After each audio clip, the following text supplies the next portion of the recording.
जाहिर है Richard granal ने बाकायदा इंटरव्यू दे दिया, पहले सिर्फ ट्वीट्स कर रहे थे। पीटीआई खुश है, खुशामदीद कह रही है, शुक्रिया अदा कर रही है, मगर ये साथ भी कह रही है कि हम शुक्रगुजार हैं, लेकिन इसका ये मतलब नहीं है कि हम मुदाखलत चाहते हैं। हुकूमत अब फाइनली प्रेशर फील कर रही है क्योंकि तकरीबन 25-26 दिन बाद डोनाल्ड ट्रंप सदर बनने वाले हैं और उनके जो नामजद नुमाइंदा खुसूसी हैं वो ये बयान दे रहे हैं। बिस्मिल्लाहिर्रहमानिर्रहीम। हुकूमत को तो अभी तक कोई ऐसी प्रेशर नहीं है और बात यह है कि इन्होंने तो अभी ऑफिस भी होल्ड नहीं किया। जब ये ऑफिस होल्ड करेंगे और उसके बाद एक हुकूमती नुमाइंदे के तौर पे बात करेंगे तो फिर हुकूमत यकीनन इनको जवाब देगी। और रही बात पीटीआई की, तो कैसी बात है, यानी होगा ये कि पहले अमेरिका इमरान खान को आज़ाद करवाएगा और फिर बानी पीटीआई बाहर निकल के पाकिस्तानी कौम को अमेरिका से आज़ादी दिलवाएंगे। ये कैसा, ये देखें इनके कौलो फेल का तजाद और कैसी फिक्रमंदी है मगरिब को। ये भी आप ही के लिए परेशानी की बात नहीं है कि इमरान खान साहब ये करके भी, क्योंकि हकीकी आज़ादी का नारा अमेरिका से लगाया था, अब रिचर्ड ग्रेनल ट्वीट कर रहे हैं हकीकी आज़ादी और तहरीक इंसाफ वाले रीट्वीट कर रहे हैं उसे, जिनसे हकीकी आज़ादी का नारा लगाया था वही हकीकी आज़ादी का नारा लगा रहे हैं और वो सेल कर देंगे अपने सपोर्टर्स को, आप नहीं कर पाएंगे। देखिए, ये एक तो बात देखने वाली है कि तकरीबन 60 के करीब इस्लामी मुल्क हैं और किसी इस्लामी मुल्क से बानी पीटीआई के लिए आवाज़ नहीं उठी। अगर आवाज़ उठी है तो कभी इसराइली अखबार कॉलम लिखते हैं और कभी मगरब में वो सारे लॉबिंग फर्में या वो लॉबिंग करने वाले जो कि इसराइली नवाज़ या दूसरे हैं वो बानी पीटीआई के लिए लॉबिंग करते हैं। और उसके बाद अगर मगरब से इनके लिए आवाज़ उठती है, तो आज के इंटरव्यू में एक बड़ी अहम बात थी, अगर आप वो 3 मिनट का स्लॉट देखें तो मिसाइलों पर पाबंदी और एटमी हथियारों को ये तासर दिया गया है कि वो बानी पीटीआई से और बानी पीटीआई से जोड़ा गया है। यानी ये तासर मिलता है कि वो जब हुकूमत में थे तो उस वक़्त मगरिब बड़े सुकून में था, बड़ा खुश था, क्योंकि वो उस पॉलिसियों को टो कर रहे थे जो कि मगरब की पसंदीदा थी। और पाकिस्तान में इस वक्त इसमें मसला है ना कि ज़ाहिर मोहतरमा बेनज़ीर भुट्टो साहिबा हों, जुल्फ़िकार अली भुट्टो साहब हो, नवाज शरीफ साहब हों, उन सबका क्रेडिट है पाकिस्तान का, चाहे वो एटमिक प्रोग्राम हो या न्यूक्लियर प्रोग्राम हो। मोहतरमा ने, हालांकि उस वक्त इस्टेब्लिशमेंट उनके खिलाफ थी, मगर उन्होंने भरपूर अंदाज में इसको आगे बढ़ाया। मगर इमरान खान साहब पर भी ये तनकीद तो नहीं कर सकते कि उन्होंने पौने 4 साल में उस पर कॉम्प्रोमाइज़ किया। कोई भी ऐसा सियासी लीडर नहीं है जिसने कॉम्प्रोमाइज़ किया।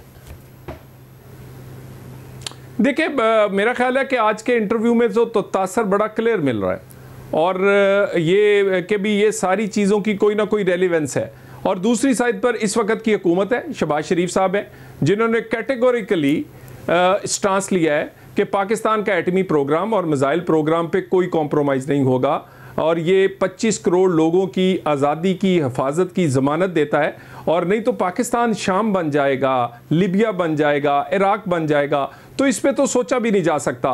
बहरहाल इतनी जो तगोदो एक आदमी के लिए हो रही है तो कुछ तो वो करता होगा इस मगरब के लिए, और उनकी अजीज़दारी, उनकी शादी होना, उनके लिए लॉबिंग के लिए गोल्ड स्मिथ और बाकी सारी चीज़ों का मुतहर्रिक होना, फिर मगरब से इतनी आवाज़ उठना और इस्लामी मुल्कों से एक आवाज़ ना उठे, तो मेरा ख्याल है हमें गौर करना चाहिए कि ये कॉन्स्पिरेसी नहीं, इसमें कहीं ना कहीं डॉट्स मिलते हैं। और बानी पीटीआई शादी हुई थी मगरिब में, मगर वो तलाक हो चुकी है। ना हुई होती तब भी उनकी शादी उनकी हुब्बुल वतनी पर सवाल उठाने का बाइस नहीं बन सकती। इसराइल को ना मानने का भी उन्होंने ऐलान किया था, आप लोग भी नहीं मानने को तैयार, तस्लीम करने को तैयार। अमेरिका के खिलाफ तो उन्होंने पूरी कैंपेन लॉन्च कर दी थी।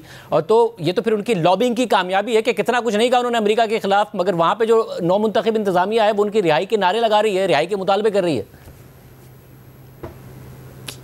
देखिए, आप मुझे बताएं कि कभी 75 साल में इसराइली अखबार ने पाकिस्तान के किसी हुक्मरान के बारे में या उसकी हमदर्दी में लिखा हो, या इस तरह की लॉबिंग एक्सटेंसिव किस्म की पाकिस्तान के अगेंस्ट तो इंडिया या हमारे किसी दुश्मन ने नहीं की, जितनी पीटीआई ने अपनी फंडिंग से वीलॉगर्स को और इन लॉबियस्ट को पाकिस्तान और पाकिस्तानी इदारों के अगेंस्ट की। लेकिन एक मैं आपसे कहूँ, हम एक खुद मुख्तार रियासत हैं, किसी किस्म का कोई प्रेशर काम नहीं आएगा। हम भी जो उनके इंटरनल मामलात हैं, वो कैपिटल हिल में कोई हंगामे हो उसकी सज़ाएं हो, या बरतानिया में कोई राइट्स हो उसकी सज़ाएं हो, हम उस पर अमल दखल नहीं करते। और यहाँ पर भी एक आदमी जो करप्शन और उसके बाद बगावत जैसे इल्ज़ामात से गुजर रहा है, और करप्शन भी कोई छोटी मोटी नहीं, मिलियंस और मिलियंस ऑफ डॉलर की, और उसमें अगर किसी की ख्वाहिश हो सकती है, लेकिन ये ख्वाहिश रियासत के लिए माननी जरूरी नहीं है। और मगर क्या ये हो सकता है कि नहीं लेगा कोई डील का प्रेशर, अगर वो वहां से प्रेशर आता है तो कोई डील, क्योंकि आप लोगों को स्टेबिलिटी चाहिए कि इमरान खान साहब अनस्टेबल ना कर रहे हैं हुकूमत को, डिस्टेबलाइज ना कर रहे हैं हुकूमत को, तो इस किस्म का की कोई डील जो कि उनके बाहर आने की सूरत में अमेरिका के साथ हो जाए? देखिए, डील तो इमरान खान लोगों को तो कहते हैं ना कि मैं झुकूंगा नहीं और एब्सोल्युटली नॉट, लेकिन वो तो इसके लिए बड़ी देर से हाथ पांव मार रहे हैं, और क्योंकि उन्हें पता है कि उनके गुनाह जो हैं वो उन पर उनके जुराइम पर सज़ा ज़रूर होगी, और उनके केसेस जो हैं वो 2+2 हैं। वो मास्टर माइंड हैं 9 मई के। ये नहीं हो सकता कि कारकुनों को सज़ा हो जाए और एक अदारा अपने सीनियर तरीन ऑफिसर को चार्ज कर दे, चार्जशीट कर दे, उसको सज़ा होने वाली हो, और ये मसूफ जो बेनिफिशरी हैं जिन्होंने सब कुछ करवाया उन्हें कुछ ना कहा जाए। इस तरह ही 190 मिलियन तोशाखाना, तो उन्हें पता है कि मेरे जो जराइम हैं वो सज़ा सामने नज़र आ रही है। तो अगर वो जो मुज़ाकरात अब भी हो रहे हैं इसमें NRO माफ़ी या ऐसी किसी डील को बिल्कुल उसमें रखा नहीं गया, और ना ही ऐसी कोई डील होने का इम्कान है। वैसे मगर उनका नंबर 1 मुतालबा है इमरान खान साहब समेत दूसरों की रिहाई, और ज़ाहिर उसमें जो इमरान खान साहब की रिहाई है उसकी वो बार बार बात करते हैं, तो उनका तो नंबर 1 मुतालबा ये है, तो फिर मुज़ाकरात किस बात पर कर रहे हैं आप?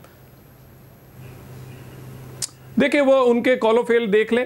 पहले अमेरिका से आज़ादी चाहते थे और अब अमेरिका से चाहते हैं कि वो उनको आज़ादी दिलवाए, और उनका कॉलोफेल का ये देख ले। वो कहते थे ये हुकूमत फॉर्म 47 और 45 और ये मानते नहीं है, इलेक्शन को नहीं मानते, और मैंडेट हम वापस लेंगे। अब वो कहते हैं कि नहीं, हम इनसे बात करेंगे, और वो मैंडेट ये असम्बलियों को, इस हुकूमत को तस्लीम कर चुके हैं। तो रही बात अब उनकी एक इस शिक की, तो मेरा ख्याल है फेस सेविंग के लिए शायद रखी हो। इस पे भी हम बड़े क्लियर हैं, बातचीत हो सकती है। आप दहशतगर्दी पर, इकोनॉमी पर, आम आदमी की ज़िंदगी को आसान बनाने के लिए इस पर हम बात कर सकते हैं, स्टेबिलिटी के लिए बात कर सकते हैं। रोज़ रोज़ का ये तमाशा बंद होना चाहिए कि एक सूबा जो है वो ना दहशतगर्दी पे तवज्जो दे, ना वो कुरम जैसे वाक़यात पे तवज्जो दे, ना वो सेहत और तालीम पर दे, और वो उठकर हमलावर होता रहे। हाँ, स्टेबिलिटी पे बात होगी, लेकिन कोई ऐसी बातचीत नहीं होगी जिसमें कोई माफ़ी NRO का कोई तासर जाए, और हर आने वाले दिन से ये एक्सपोज हो रहे हैं। इस तरह के बयानात को जब ये बगलें बजाते हैं कि फलाने ने बयान दे दिया, और वो भी कोई बहुत बड़ा नहीं, वो भी उनके कोई मेन रैंक्स के आदमी नहीं है, और मेरा ख्याल है इन्हें शर्म आनी चाहिए कि ये कौम को क्या कहते रहे, कौम के बच्चों को ये लाकर वर्गला कर वहाँ पर आंसू गैस और लाठीचार्ज के सामने खड़े कर देते हैं, और वहाँ पर उनको वो ज़ख्मी और गिरफ्तार हो जाते हैं, और ख़ुद इनका कॉलोफेल में क्या तजाद है, और ख़ुद उसी अमेरिका से मिलते और समाजते हैं, और ये इनके कॉलोफेल का तजाद है।